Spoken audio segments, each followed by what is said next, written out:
मी महाराष्ट्र बोलतो या कार्यक्रमामध्ये आज आपण आढावा घेतोय अलिबाग विधानसभा मतदारसंघाचा। शेतकरी कामगार पक्षाचा गेल्या 50 वर्षांहून अधिक काळ बालेकिल्ला राहिलेला हा मतदारसंघ। या मतदारसंघातून सध्या शेतकरी कामगार पक्षाच्याच मीनाक्षीताई पाटील या नेतृत्व करत होत्या।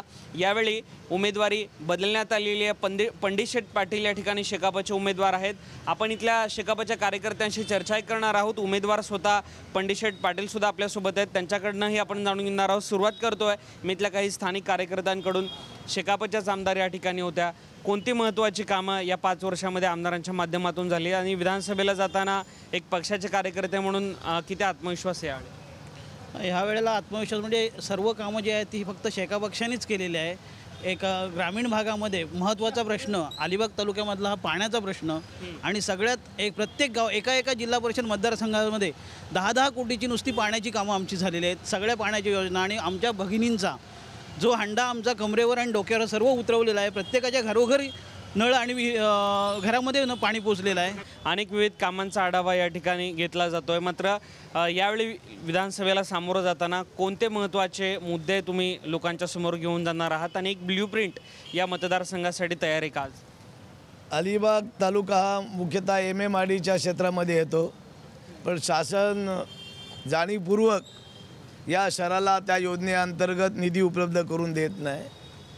मुंबईचाच भाग म्हणजे अलिबाग आहे। या ठिकाणी पर्यटकांची संख्या भरपूर आहे, पण त्याला इन्फ्रास्ट्रक्चरसाठी जो निधी पाहिजे। विरार ते अलिबाग रेल्वे पण मंजूर केलेली आहे, पण त्याच्यासाठी आवश्यक असणारा निधी दिला जात नाही। त्याच्यासाठी आगामी काळामध्ये आम्ही प्रयत्न करणार आहोत। जिल्ह्याचं ठिकाण हे मुख्य रस्त्याला 4 पदरीने जोडलं पाहिजे।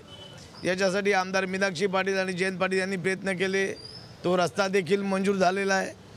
धूप प्रतिबंधक बंधारे अलिबागला रायगडला 240 किलोमीटरचा समुद्र किनारा आहे, पण या ठिकाणी मुख्यत्वे करून गावामध्ये पाणी यायचा धोका फार मोठ्या प्रमाणात आहे।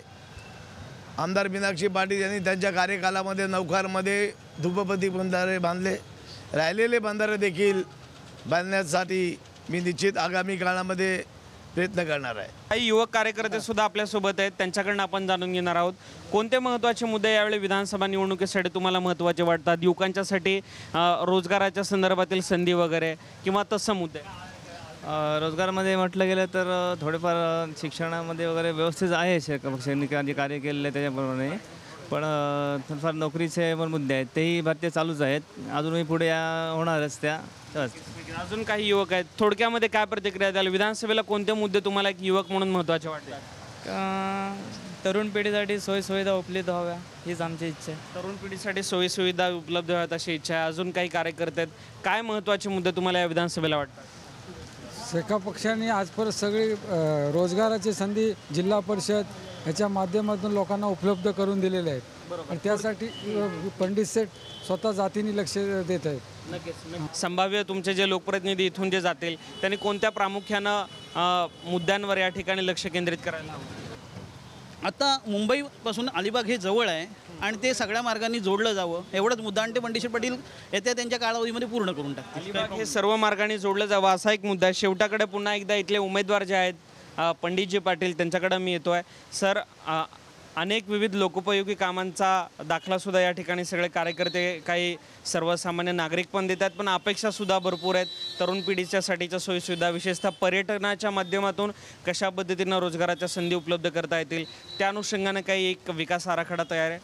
एक लक्षात घ्या, रायगड जिल्ह्यामध्ये एकूण 15 तालुके आहेत। 15 तालुक्यामध्ये अलिबाग तालुका हा सगळ्या दृष्टीने 1 नंबरवर आहे। शैक्षणिकदृष्ट्या, आर्थिकदृष्ट्या आणि सांस्कृतिकदृष्ट्या या मतदारसंघाचं नेतृत्व आमदार दत्ता पाटील यांनी केलं, मीनाक्षी पाटलांनी केलं। या ठिकाणी नारायण नागू पाटील जे शेतकऱ्यांचे नेते होते, सरीचा सत्याग्रह या तालुक्यामध्ये झाला। डॉक्टर बाबासाहेब आंबेडकर आणि नारायण नागू पाटील आणि प्रभाकर पाटील जे 14 वर्ष या जिल्हा परिषदचे अध्यक्ष होते, त्याच्यामुळे या तालुक्यामध्ये फार मोठ्या प्रमाणात शैक्षणिक क्रांती झाली, विकासाचा पाया रचला, पण लोकसंख्या वाढली आणि आमदार जयंत पाटील यांनी कॅटेमरन चालू केल्यामुळे अलिबागकडे बघण्याचा दृष्टिकोन मुंबईकरांचा बदललेला आहे। त्या दृष्टिकोनातून जो इन्फ्रास्ट्रक्चर आहे, जो निधी या ठिकाणी MMRDमधून मिळाला पाहिजे, केंद्र सरकारकडून मिळाला पाहिजे, त्याच्यासाठी आपण निश्चित प्रयत्न करू. शेवटचा प्रश्न जाता जाता, यावेळी मोदी लाट लोकसभेचा जर अनुभव घेतला, विधानसभेला सुद्धा तीच परिस्थिती राहील असा दावा विरोधक भाजपा शिवसेनेचे नेते करत आहेत.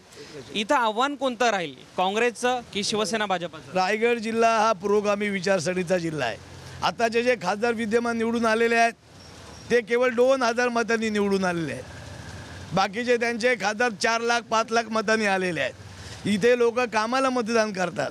इथे मतदार प्रत्येक पक्षाच्या ठाम आहेत. इथे मोदीची लाट नाही, कोणाची नाही, इथे जनतेची लाट आहे आणि जनतेची लाट हे शेका पक्षाबरोबर आहे. मी निश्चित सांगेन की महाराष्ट्रामध्ये हा मुख्यमंत्री शेका पक्षाचा नव्हता, पंतप्रधान शेका पक्षाचा नव्हता, पण अलिबागचा आमदार दत्ता पाटील हा शेका पक्षाचा होता. मीनाक्षी पाटील, अटल बिहारी वाजपेयी पंतप्रधान असताना मीनाक्षी पाटील या ठिकाणी निवडून आलेले आहेत. इथे कामाची लाट आहे आणि मला खात्री आहे शेतकरी कामगार पक्ष हा काम करणारा पक्ष आहे, विचाराचा पक्ष आहे आणि मला निश्चित खात्री आहे इथे मोदीची लाट काय चालणार नाही, इथे कामाची लाट चालणार आहे. अलिबाग आणि संपूर्ण रायगड जिल्हा हा पुरोगामी विचारांचा जिल्हा आहे. मोदी लाट किंवा तत्सम कोणतीही लाट या रायगड जिल्ह्यामध्ये आणि विशेषतः अलिबागमध्ये चालणार नाही. इथं जनतेचीच लाट आहे, शेकापचीच लाट आहे आणि म्हणून पुन्हा एकदा शेकापचाच लालबावटा या अलिबाग विधानसभेवर फडकेल.